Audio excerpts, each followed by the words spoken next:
આ ઈ લેવલની competition exam છે બધી પેપર હાર્ડ લાગે છે, પરંતુ હવે તારી કોમ્પિટિશન કે 2025 જેવું એટલું બધું કોમ્પ્લિકેટેડ હાર્ડ નહોતું. નીટની કોમ્પિટિશન સમજીને કે 1 મિનિટમાં કઈ રીતે રિસ્ક લઈ શકાય, તો આપણું એક પ્રેડિક્શન એ રહેશે કે લેવલમાં 2024 થી ઘણું દૂર છે. નીટ 2025 નું પેપર કંઈક અલગ લેવલે હતું, નીટ 2026 નું પેપર કેવું આવશે.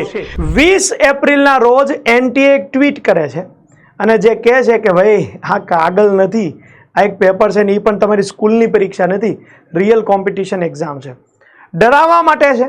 ના ના ના, ખાલી તમને કહે છે કે ભાઈ અત્યાર સુધી જે થયું તમે વિરોધ જોયા હશે, જે પણ જોયું હશે કોઈ વાંધો નહીં, પણ હવે અમે તૈયાર છીએ, તમે તૈયાર થઈ જાઓ. તમે એમ કહેશો કે આજે ભણવું નહીં, કાલે ભણી લઈશ, કાલે કરી લઈશ, તો એવું નહીં ચાલે.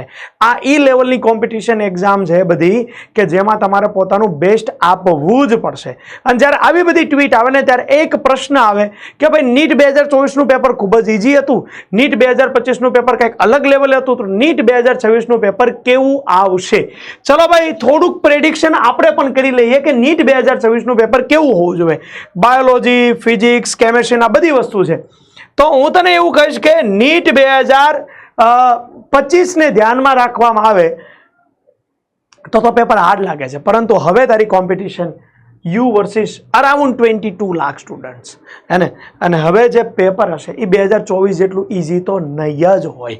એ પહેલાં તું માઇન્ડમાં ફિટ કરી દે, 2024 જેવું પેપર હવે ઇઝી નહીં આવે. નહીં તો મને એવું લાગે છે કે ખુદને કે 2025 જેવું એટલું બધું કોમ્પ્લિકેટેડ હાર્ડ નહોતું, પરંતુ દરેક સબ્જેક્ટને લેન્ધી બનાવી દીધા હતા. તો લગભગ કે એવા સબ્જેક્ટને લેન્ધી બનાવવામાં હવે નહીં આવે, પણ 2025 ની નજીક હશે આ મામલો, હે ને. એના લેવલમાં 2024 થી ઘણું દૂર છે, 2025 થી નજીક છે. આપણું 2026 નું પેપર બની શકે છે જેમાં એટલું બધું લેન્ધી બનાવવામાં નહીં આવે. ઉદાહરણ તરીકે જે એડવાન્સના અમુક ક્વેશ્ચન નાખ્યા હતા જેમાં ખુદ 2.5 મિનિટની જરૂર પડે, તો થોડુંક વિચારીને સમજીને, રિયલ કોમ્પિટિશન સમજીને, નીટની કોમ્પિટિશન સમજીને કે 1 મિનિટમાં કઈ રીતે રિસ્ક લઈ શકાય, કઈ રીતના ક્વેશ્ચનો કરી શકાય, એ રીતની પ્રેક્ટિસ જો તમારી હશે તો તમે આસાનીથી નીટ 2026 ને ક્રેક કરી શકશો.